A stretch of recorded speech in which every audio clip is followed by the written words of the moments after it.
Alam naman nating lahat na si Pi Network ay isa po sa mga pinaka-hype at pinaka-pinag-uusapang crypto projects dito sa Pilipinas.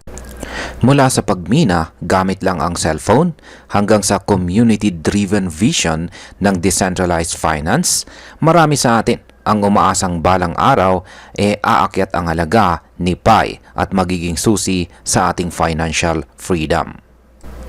Pero bakit hanggang ngayon hindi pa rin siya pinapansin ni Binance? Di ba ito ang pinakamalaki at pinakakilalang crypto exchange sa buong mundo? Kahit pa lumabas na ang mga token ni Pi sa ibang mga exchanges gaya ni na Gate.io at Bitget, si Binance ay tila tikom ang bibig. Sa video na ito ay pag-uusapan natin ang mga dahilan kung bakit hindi pa rin nalilista ni Binance si Pi Network. Pero bago po tayo magpatuloy ay pakibasa na lamang po muna ang disclaimer dito po sa ibaba ng ating screen. Ayon po sa isang crypto analyst na si Kim H. Wong, may tatlong major na rason kung bakit tumatanggi si Binance na tanggapin si Pi sa kanilang platform. Una, hindi pa raw open source ang blockchain code ni Pi. Ibig sabihin, hindi pa ito bukas sa pagsusuri ng mga independent developers at security experts. Kung baga sa isang recipe ng pagkain, ayaw ipakita ng nagluto kung paano po niya niluto ang ulam. Pangalawa, walang public security audit na nailalabas ang Pi Network. Isa ito sa mga basic na requirements ng mga malalaking exchange. Kasi kung walang third-party audit, paano natin malalaman kung ligtas ba talaga ang sistema ni Pi laban sa mga hackers o bugs?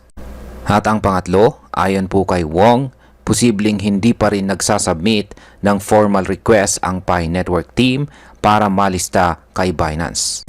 Oo, kahit na marami ang sumusuporta sa isang Binance community vote, 5 buwan na ang nakaraan, kung wala naman palang formal na hakbang mula sa mismong Pi core team, ay wala talagang mangyayari. Ano po ba ang ibig sabihin ng hindi open source ang Pi blockchain? Kapag ang isang blockchain ay hindi po open source, ibig sabihin, hindi ito bukas para makita at masuri ng kahit sinong developer o auditor. Sa mundo ng crypto, malaking red flag po ito. Kasi ang transparency ay isa sa mga pangunahing halaga ng technology ng blockchain. Kung hindi mo makita ang mismong code ni Pi, paano mo masisigurado na wala itong butas o kahinaan? Kaya naman si Binance na kilala sa pagiging security first na platform ay hindi makapagsugal basta-basta sa isang project na kulang sa transparency.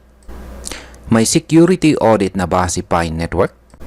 Sa ngayon, wala pa tayong nakikitang official third-party audit para kay Pi Network. Kumbaga parang bahay na hindi pa napapasuri sa mga inspektor kung matibay ba ang pagkakagawa.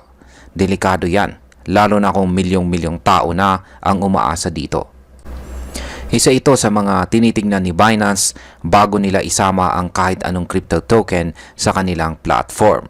Kung walang audit, hindi maipapakita ang robustness o tibay ng kanilang system laban sa posibleng cyber attacks. Bakit naman po sinasabi ng iba na hindi pa rin decentralized ang Pi Network? Ayon sa mga members ng mismong Pi community, isa pang malaking issue ay ang sobrang centralized pa rin ng control ng Pi core team ni Pi Network. Ang mga malalaking exchange tulad ni Binance at Coinbase ay gustong magkaroon ng sariling nodes sa isang blockchain para sila ay maging bahagi talaga ng ecosystem. Pero ayon sa ilang insiders, hindi raw ito pinapayagan sa ngayon ng Pi core team. Kung ganito ang sistema, parang pinapasok mo ang isang malaking negosyo sa isang exclusive na club na ayaw magbukas ng pinto. Kaya hindi nakapagtatakang maraming exchange ang nag-aalangan pa rin. Ano pa ang mga dahilan kung bakit hindi umaakyat ang presyo ni Pi? Bukod sa mga technical at procedural issues, meron pang mga short-term challenges na kinakarap si Pi. Una, kulang po ang liquidity o ang dami ng pera na gumagalaw sa market para kay Pi. Pangalawa, unti-unti palang binubuksan ang mga token sa mga users. Kaya wala pa masyadong volume sa palitan. Dagdag pa riyan, mahina ang demand at pressure sa pagbili. Kaya hindi tumataas ang presyo. May nagsabi pa nga sa community na kahit gusto nilang umabot si Pi sa $10, mukhang malabo itong mangyari sa kasalukuyang bull run. Wala na bang pag-asa si Pi Network? Hindi naman ganun kasimple. Sa kabila ng lahat ng ito, may mga positibong hakbang na rin ang Pi Network. Nag-launch po sila ng $100 million fund para suportahan ang mga developers ng app sa kanilang ecosystem. May mga initiative rin silang ginagawa sa larangan ng artificial intelligence, lalo na sa pamamagitan po ng Pi App Studio. Kung maayos nilang mapapalakas ang infrastructure ng kanilang network, posible pa ring makabawi or makabangon si Pi. Pero kailangan muna nilang ayusin ang transparency, security at decentralization ng kanilang platform. Para po sa atin bilang mga Pinoy crypto enthusiasts na umaasa kay Pi Network, malaking bagay ito. Una sa lahat, kung hindi pa rin siya malilista kay Binance, mananatiling limitado ang access at liquidity ni Pi. Ibig sabihin, mahihirapan pa rin tayong makapagbenta or bumili sa mas malawak na market. Pangalawa, nangangahulugan ito na kailangan pa nating maging mapagmatsyag at maingat. Huwag po tayong umasa agad sa hype.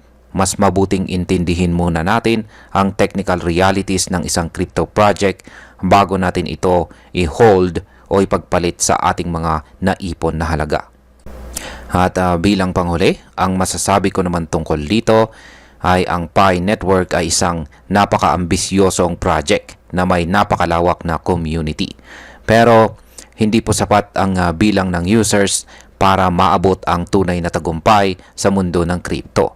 Kailangan itong patunayan na kaya nitong makipagsabayan sa mga matitibay at transparent na projects.